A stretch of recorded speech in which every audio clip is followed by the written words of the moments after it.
할렐루야. 예단교회 주일 예배에 참석하신 여러분 모두를 주님의 귀하신 이름으로 축복하며 환영합니다. 오늘 함께 나누신 하나님의 말씀은 베드로전서 2장 18절에서 25절까지 말씀입니다. 그 가운데 오늘은 21절 한 절만 함께 봉독하도록 하겠습니다. 이를 위하여 너희가 부르심을 받았으니 그리스도도 너희를 위하여 고난을 받으사 너희에게 본을 끼쳐 그 자취를 따라오게 하려 하셨느니라. 아멘. 자, 오늘은 이 말씀을 가지고 그리스도를 본받아 베드로 스타일이라는 제목으로 말씀을 전하도록 하겠습니다. 여러분 19세기 미국의 위대한 문필가, 저술가요, 소설가 또 휴머리스트 마크 트웨인이라는 사람을 잘 아시죠? 이 사람이 1894년에 얼가니 윌슨, 프린헤드 윌슨이라는 그런 소설을 아주 풍자적인 사회 비판적인 그런 소설을 썼습니다. 여기에 그가 이 촌철살인처럼 한 이야기가 있는데 한번 들어보십시오. 왜 우리는 출생시에 기뻐하고 장례식에서 슬퍼하는가? 그 이유는 당사자가 아니기 때문이다. 여러분 이 이야기가 이해가 가십니까? 우리는 일반적으로 출생했을 때 축하합니다, 등남하셨군요, 등려하셨군요 이렇게 기뻐하고 장례식에 얼마나 슬프십니까 가서 슬퍼하는데 당사자가 아니기 때문에 그렇다는 겁니다. 이유는 뭐냐면 만약 당사자라면 출생과 더불어 이제 고생 시작이다, 이제 죽도록 고생한다 하고 슬퍼해야 정상이고, 오히려 장례식에 죽을 때 이제는 이 고통스러운 삶을 벗고 본향에 아버지 품에 안기는구나, 내가 이제 고생 끝 행복 시작이구나 하고 기뻐하는 게 오히려 정상이다라는 얘기일 겁니다. 여러분 어떻게 느껴지십니까? 인생에 대해서 너무 비관적이라고 느껴지십니까? 너무 패배주의적이라고 느껴지십니까?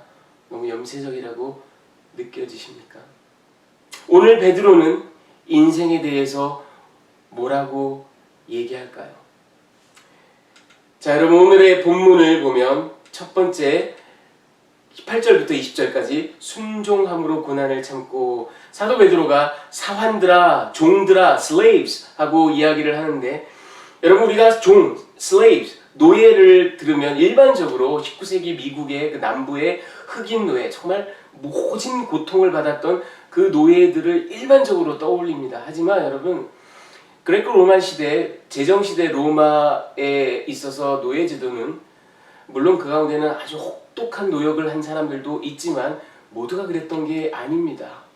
그리고 제국 전체의 4분의 1 정도가 노예였어요. 그러니까 노예가 전체 경제력의 상당 부분을 차지했었고요. 그들의 처우가 우리가 생각하는 것보다 훨씬 좋았습니다. 더욱더 놀라운 것은 오늘날 우리가 너무 부러워하고 존경하고 가장 소득이 높고 한 모두가 부러워하는 그런 직종들, 소위 말하는 전문직, 이런 것들이 그때 당시에는 다 노예들이 하는 일이었습니다. 여러분 예를 들면 놀라지 마십시오. 의사, 교사, 기술이 있었던 장인, 회계사, 대리인, 법정경위, 비서, 선박, 선장, 감독관, 이런 일들을 노예들이 했고요.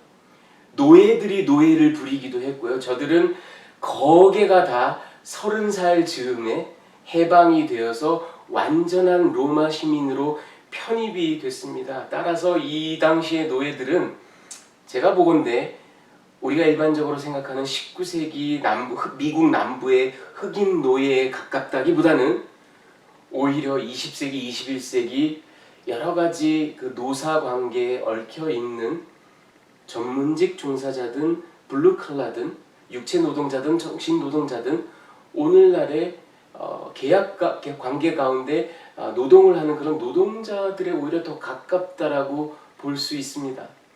그렇다면 베드로가 노예들아 하고 얘기했다고 나랑은 상관없네 할 얘기가 아니에요. 오히려 여러 가지 계약관계와 노사관계와 일종의 예속관계에 놓여있는 저와 여러분에게 주어지는 말씀이라고 봐도 크게 다르지 않습니다. 그들에게 얘기하면서 베드로가 저들에게 범사의 두려움으로 너희 주인들에게, 오늘날로 치면 상관들이겠죠. 지도교수 아니면 직장 상사, 기업주, 상관들에게 순종해라. 그런데 선한 주인에게만 순종할 것이 아니라 악하고 부당한 주인들까지도 순종해라. 이렇게 얘기를 합니다. 그러면서 그 이유를, 만약 너희가 잘못을 저질러서 매를 맞고 고통을 받으면 거기는 아무것도 자랑할 것이 없지만, 아름다울 것이 없지만, 너희가 선을 행하고 그런 가운데서도 부당하게 고통을 받는데 그것을 끝까지 참고 인내할 때는 아름다움이 있다. 하나님의 은혜가, 카리스가 거기에 있다. 이렇게 이야기를 합니다. 자, 21절 상반절을 제가 너희의 부르심, For this you are called, Your calling, 이런 제목으로 하나만 딱 떼어놨습니다. 그 이유가 뭐냐면 그만큼 이 전체 패시지에서 하나의 여러분 경첩과도, 경첩이 뭐죠? 문이 이렇게 움직이는 그 힌지, 경첩이라고 그러죠. 그거를 경첩과도 같이 아주 중요한, 논리적으로 중요한 구절이기 때문에 그렇게 떼어봤습니다. 이를 위하여 너희가 부르심을 받았다라고 사도 베드로가 이야기합니다. 그러면서 이제 세 번째 섹션으로 넘어가서 21절 하반절부터 25절까지 그리스도의 본을 이야기하는데, 이를 위하여 너희가 그 부르심을 받았는데 그 이유는 그리스도도 너희를 위하여, 그분에게 그 어떤 잘못도 없는데 부당하게 고난을 받으셨고, 그리고 그것을 너희를 위하여 참으셨기 때문이다. 이렇게 얘기를 합니다. 그러면서 부연 설명하기를, 그리스도는 죄도 없고 그 입에 거짓도 없고 남이 욕하는 거에 대해서 욕으로 응수하신 적도 없고 고난 받으시는 거에 대해서 위협하실 능력이 있으셨음에도 불구하고, 아니 그 정도가 아니라 사실은 상대방을 멸절시킬 권세와 능력이 있으셨음에도 불구하고 전혀 위협하지 않으셨고, 오직 공의로우신 하나님께 모든 것을 맡기고 친히 나무에 달려 대속의 죽음을 통하여 너희에게, 저와 여러분에게 구원과 회복과 치유를 베푸셨다. 이렇게 설명을 합니다. 그래서 길 잃은 양과도 같았던 너희를, 저와 여러분을 목자와 감독이신 주님께로 되돌아올 길을 열어주셨다. 이렇게 얘기하면서 이 구절에서, 짧은 구절이지만 이사야서 53장을 여러 번 인용하면서 그 고난받는 종의 메시지를 예수 그리스도께서 실현하신 것으로 그렇게 설명을 하고 있습니다. 자, 오늘 이 본문을 통해서 제가 여러분들께 세 가지 메시지를 좀 나누어 드리기를 원합니다. 첫 번째는 이겁니다. 삶의 고난, suffering in our life. 여러분, 여기서 베드로가 너희가 애매하게 고난을 받을지라도 거기에 대해서 항거하고 저항하고 불평을 터뜨리고 개선하기 위해서 막 노력하고 하는 것보다는 뜻밖에도 두려움과 순종으로 참고 인내하라는 그런 명령을 우리에게 주고 있습니다. 여러분, 마태복음 16장 22절에 보면요, 한창 혈기왕성했을 때 베드로이긴 합니다만 그는 고난을 굉장히 나쁜 것으로 여겼습니다. 그는 고난을 철저히 배제하고 영광을 취할 것을 강변했던 사람입니다. 갈시아나 빌립보에서 예수께서 인자가 고난을 받고 제사장들에게 넘겨지고 그리하여 죽을 것이다라는 예언을 하셨을 때 무슨 말씀이십니까? 절대로 그런 일은 있어서는 안 됩니다. 주님이 왜 고난을 당하십니까? 왜 고통을 당하십니까? 아니, 주님은 영광을 취하셔야 됩니다. 권세를 취하셔야 됩니다. 힘으로 이기셔야 됩니다 하고 막 미친 듯이 강변했던 사람이 바로 다름 아닌 사도 베드로입니다. 그는 고난을 달가워하지 않았어요. 고난을 염오했습니다. 불필요한 것으로 여겼던 사람입니다. 수십 년이 지나서 그가 베드로전서를 썼을 때 이 베드로전서에는 인생의 고난, 우리 삶의 고난에 대한 아주 깊은 신학적인 성찰이 들어있습니다. 그런데 여러분, 베드로가 고난 자체를 미화하거나 고난 자체를 찬양하는 것은 절대 아닙니다. 그런 구절은 어디에도 없어요. 고난 그 자체가 선하다라고 얘기하지 않습니다. 고난은 분명히 인간의 타락과 죄로 인한 부산물인 것이 틀림없습니다. 하지만 무슨 이유에선가 그토록 고난을 염오하던 사도 베드로가 이 베드로전서를 썼을 시점에서는 무슨 이유에선가 그는 고난이라는 것을 인생의 어떤 디폴트 세팅, 주어진 것, 우리 인간의 조건, 인간의 굴레로 받아들이고 있는 듯합니다. 따라서 그가 권면하면서 이 고난을 embrace 해라, 받아들여라, 견뎌내라, 이런 권고를 하고 있는 것입니다. 도대체 어떻게 이런 드라마틱한 극적인 변화가 생겼을까요?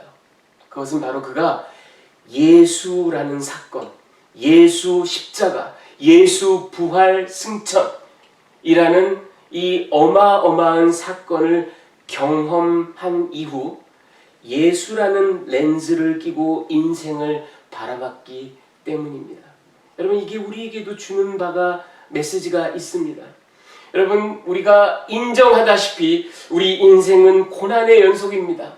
하나가 끝나면 또 하나가 시작이고 중첩되어 다가오는 고난으로부터 자유한 인생은 우리 가운데 아무도 없습니다. 비단 우리가 인간으로서 당연히 짊어지게 되는 그 어떤 삶의 무게, 즉 아들로, 딸로, 아버지로, 어머니로 가정을 일구기 위하여 미친 듯이 수고하고 일하고 직장에서 서름을 입어도 눈물을 참고 고개를 침을 꿀꺽 삼키면서 견뎌내고 하는 이런 기본적인 삶의 무게만을 말씀드리는 것이 아닙니다.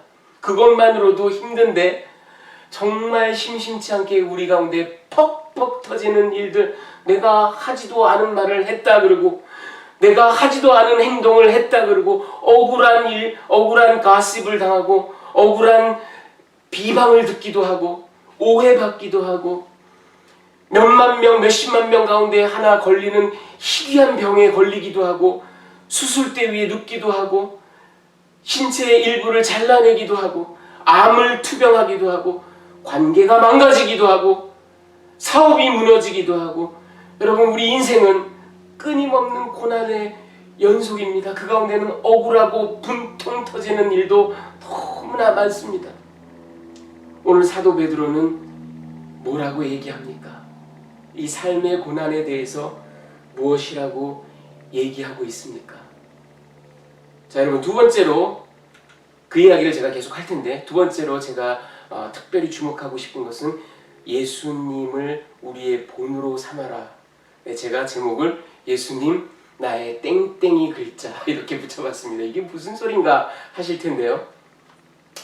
여러분, 21절 상반절을 보면 이를 위하여 너희가 부르심을 받았으니, 이 짧은 한 절에 한 3분의 1 정도밖에 안 되는 거를 제가 한 섹션으로 따로 뽑아서 논리적으로 너무나 중요하고 이게 전체 패시지 하나의 경첩과도 같다, 그렇게 말씀을 드렸죠. 그 이유는 그 앞에 까다로운 상사에게도 복종해라, 부당하게 고난을 받아도 참아라 라는 그런 참 따르기 힘든 그런 명령을 사도 베드로가 우리에게 줍니다. 그리고 이 크리티컬한 경첩과도 같은 구절이 나오고 그 일을 위하여 너희가 부르심을 받았는데 그 이유가 뭐냐 하면 바로 예수께서, 우리의 주인이신 예수께서 이보다 더 부당하게, 이보다 더 억울하고 애매하게 고난을 받으셨는데 바로 너희를 위하여 그 모든 것을 참으셨다라고 이야기를 합니다. 어찌 보면 너무나 어려운 명령이지만 예수를 바라보며 그의 고난을 묵상하며 참고 인내하는 것이 바로 우리의 크리스천 컬링, 믿음의 부르심이라고 그가 역설하고 있습니다. 그러면서 21절을 계속해서 보면요, 여러분, 그리스도도 너희를 위하여 고난을 받으사 너희에게 본을 끼쳐 그 자취를 따라오게 하려 하셨느니라, 이렇게 얘기하는데, 여러분, 여기 본을 끼친다, 이 본이라는 말이요, 영어 성경에서는 대부분 example 또는 model, pattern 이렇게 번역을 했습니다. 모범, 전형 이런 말이죠. 우리말로는 본. 하지만 여러분, 이 번역은 참 불행하기 그지없는 번역입니다. 뭐 딱히 적당한 말을 찾기 어려웠으니 그렇게 했겠지만 이 모범 example이란 말은 원래 후포그라모스, 본문에서는 후포그라몬이라고 활용이 됐는데 이 원어는 후포그라모스입니다. 그런데 이 후포그라모스가 뭔지 제가 좀 설명을 해드리겠습니다. 그러기 위해서는 좀 저의 옛날 이야기를 해드려야 되겠는데요. 저희 아버지가 제가 1살도 채 되기 전에 홀로 가족을 놔두고 홀로 혈혈단신으로 독일 그 하이델베르크 대학으로 유학을 떠나셨습니다. 그래서 한 6년 공부를 하고 오셨습니다. 그러는 동안 이제 저희 어머니는 어린 저를 데리고 경상북도 그 청도군에 대구에서 좀 떨어진 곳인데 이서라는 조그만 시골 마을에서 고등학교 국사 선생님으로 취직을 하셨습니다. 그래서 저는 어린 시절, 뭐 3살, 4살, 5살, 6살 이 유년 시절을 경상도 깡천에서 원조 촌놈으로 그렇게 지냈습니다. 여기 어머니가 고등학교 선생님이셨는데요. 그 고등학교 형 누나들한테 제가 어린 형석이가 엄청나게 사랑을 받았습니다. 제가 어디 가나 이렇게 또 사랑, 농담인데 어찌됐든 뭐 그래서 어머니가 이렇게 소풍을 가거나 그러면 저를 데리고 가셨어요. 그러면 지금도 사진을 보면 그런 장면들이 나와 있는데 형 누나들 앞에서 막 그때 당시 최고 유행하던 노래 뭐 남진씨 저 푸른 초원 위에 뭐 이런 걸 춤을 추면서 막 노래를 부르면 형 누나들이 막 뒤집어지고 난리가 났었습니다. 이렇게 어린 시절부터 딴따라 기질이 제가 그 가운데 이제 저를 참 이뻐하던 형, 저는 불행하게도 지금 그 형님의 얼굴도 이름도 기억하지 못합니다. 하지만 그 형이 저에게 해준 일 하나는 마치 머릿속에 그 하나의 스냅샷처럼 평생 잊혀지지 않는 어떤 그런 추억으로 기억으로 간직하고 있습니다. 그게 뭐냐면 이 녀석이 어리고 뭐 4살 5살 아직 학교도 가기 전이지만 똘망똘망하고 그러니까 글자를 가르쳐주고 싶었던가 봐요. 그래서 글자를 이렇게 탁 하나하나 써주고 저한테 그걸 따라서 쓰게 했습니다. 여러분들도 어렸을 때 이렇게 배워보신 분이 있으셨을 것이고 어쩌면 자녀들에게 이렇게 가르치신 분이 있었을지도 모르고 우리가 천자문 같은 한자를 배울 때도 더러 이렇게 합니다만 뭐냐면 제가 어제 그 형을 생각하면서 이걸 한번 그려봤습니다. 보여드리겠습니다. 이런 겁니다. 가나다 이렇게 딱 옆에 써주고요. 어린아이가 글씨가 막 연필도 제대로 못 잡고 삐뚤빼뚤 하니까 점으로 땡땡땡땡땡땡 해가지고 이렇게 그대로 따라만 가면 트레이스하면 글씨가 되게끔 옆에다 써줍니다. 숫자도 이렇게 저는 또 그걸 즐겨서 형 땡땡이 글자 만들어줘 땡땡이 글자 만들어줘 이랬던 것 같아요. 여러분 저게 바로 후포그라모스입니다. 그리고 로만 시대에 어린 아이들에게 알파벳을 가르치기 위해서 그걸 보고 그대로 따라 쓰기만 하면 글자가 나오게끔 써져 있는 것이 바로 후포그라모스였습니다.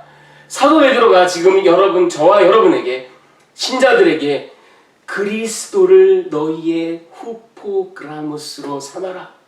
그분을 그대로 따라해라.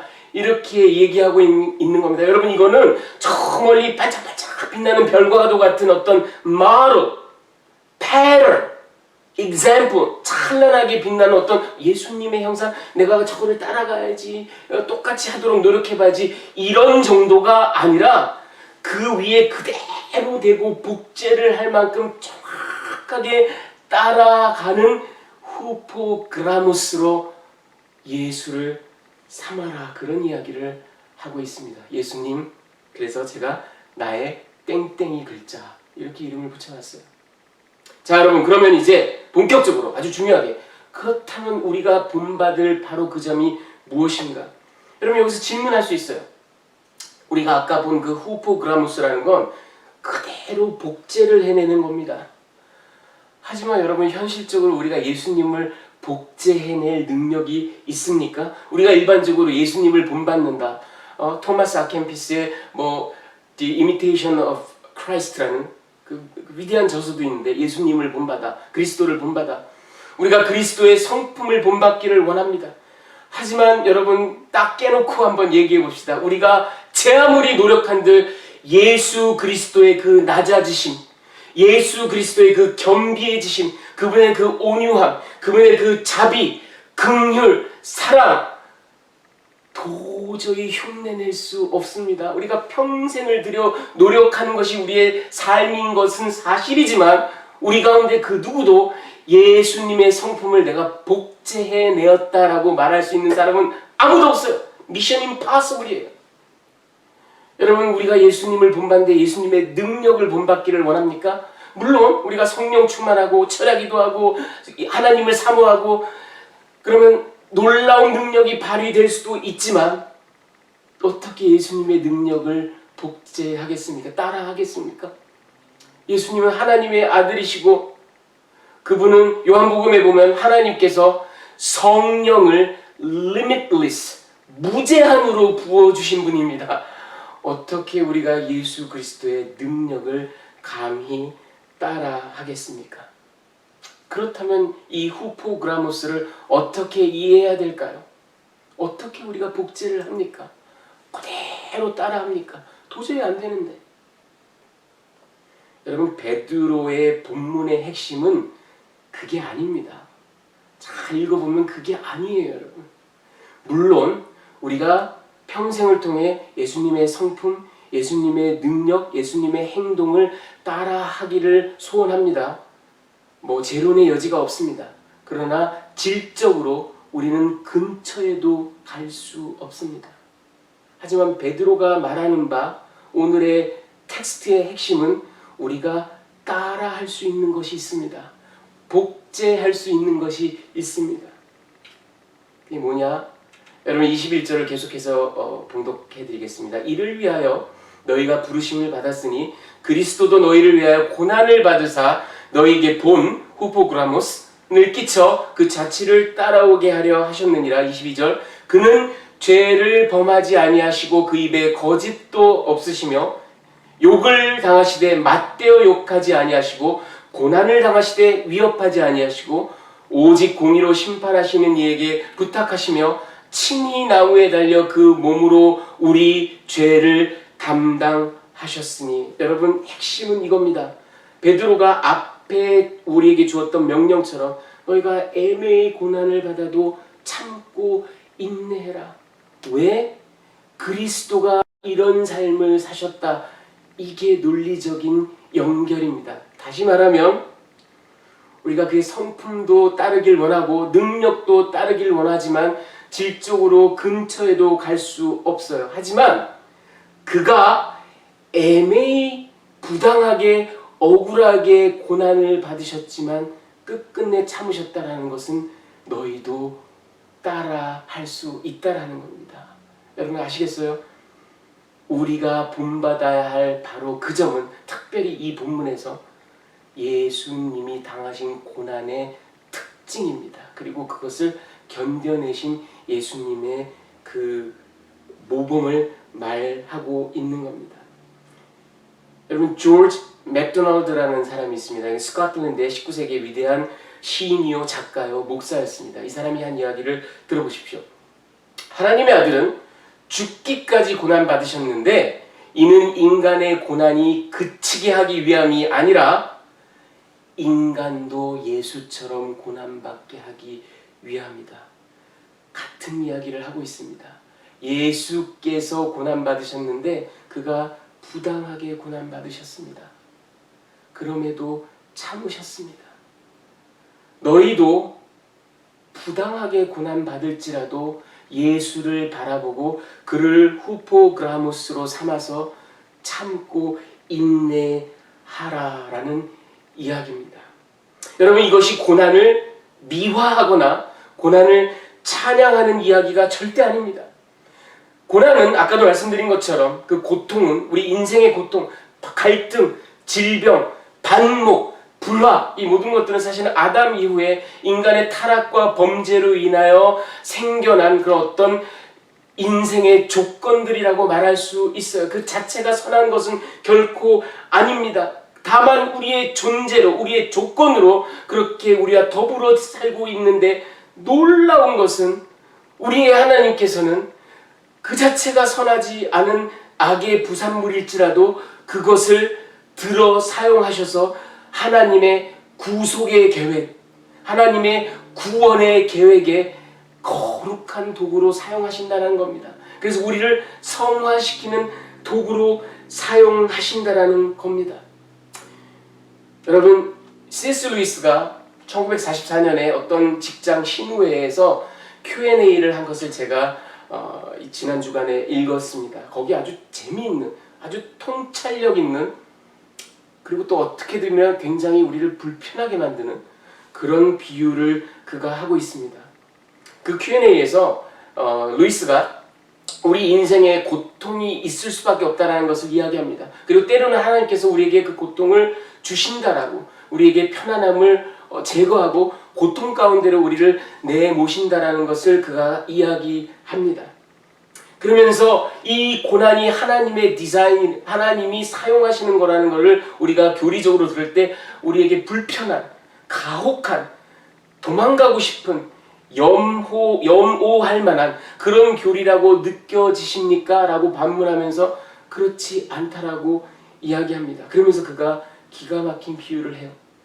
한 건물이 있습니다. 거기에 사람들이 살고 있어요. 그 중에 어떤 종류의 사람들은 그 건물을 호텔이라고 생각합니다. 제가 생각하기에 이들은 하나님을 믿지 않거나 아니면 하나님을 믿는다 할지라도 성경이 가르치는 인생의 의미, 고난의 의미에 대한 깊은 이해를 하지 못한 미숙한 신자들이거나, 저들은 이 건물을 호텔이라고 생각합니다. 그러니 내가 내 돈 내고 호캉스 즐기러 왔는데 왜 시설이 이따위야? 왜 서비스가 이따위야? 룸 서비스는 이게 뭐야? 수건에서 왜 냄새가 나? 이렇게 불평불만을 하겠죠. 하지만 다른 일군의 사람들은 그곳을 훈련받는 훈련소, 또는 여기서 아주 샤킹한 비유가 나옵니다. 또는 나의 잘못을 씻기 위한 교정시설, 즉 감옥이라고 생각합니다. 그렇게 생각하는 사람들에게는 불편함, 고통, 아픔이 맞아. 이게 이유가 있을 거야. 내가 어떤 잘못을 저지르고 여기 왔는데 그것을 씻어내기 위한 방편일 거야. 훈련의 도구일 거야. 라고 받아들인다면 그것이 그렇게 가혹하지 않다라는 겁니다. 여러분, 어떻게 보면 C.S. 루이스가 바라본 인생은 마크 트웨인이 바라본 인생과 크게 다르지 않습니다. 그리고 어쩌면 저들이 바라본 인생, 그리고 인생에 있어서 특별히 그 고난과 아픔은 사도 베드로가 이야기하고 있는 인생과 크게 다르지 않습니다. 여러분, 우리 삶 가운데는 고난이 있습니다. 그것을 어떻게 바라볼 것인가? 그리고 그것을 감당할 때 예수 그리스도는 나에게 어떤 영향을 주는가에 맞춰서 생각해 볼 필요가 있다는 겁니다. 여러분, 지금 보시는 분은 20세기의 스페인의 위대한 성인으로 추대된 카톨릭 사제입니다. 호세 마리아 에스크리바라는 사람입니다. 이 사람이 한 이야기를 들어보십시오. 저 사람이 날 괴롭, that person bothers me 라고 말하지 마십시오.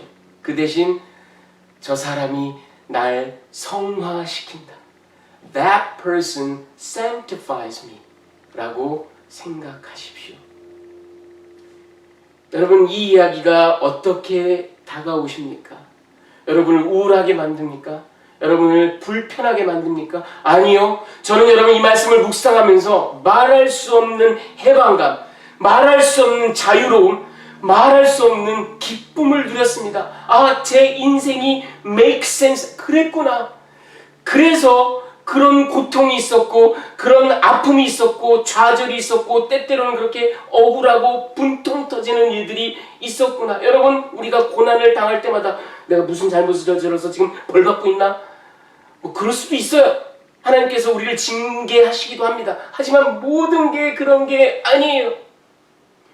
고난과 고통은 우리 인생, 타락한 세계 가운데 우리와 함께 지내는 존재들입니다. 다만 하나님께서는 그것조차도 거룩한 성화의 도구로 사용하셔서 우리를 영원한 하나님의 처소로 인도하시는 것이 그분의 놀라운 구속의 계획이고 그분의 디자인이라는 것입니다. 그렇다면 여러분, 우리는 자유할 수 있어요.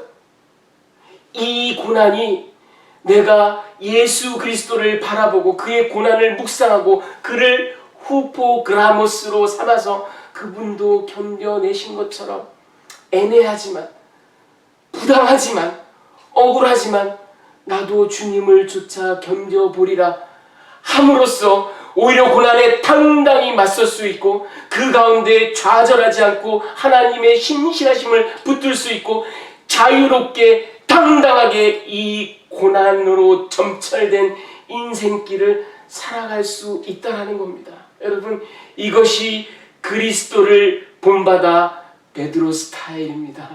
여러분, 힘을 내십시오. 좌절하지 마십시오. 어떤 고난이 올지라도 그리스도를 바라보며 그분을 후포그라모스로 삼음으로 참고 견디고 인내할 때 우리를 향한 하나님의 선하고 완전하신 아름다운 뜻을 여러분이 하루하루 이루어 나가실 줄 믿습니다.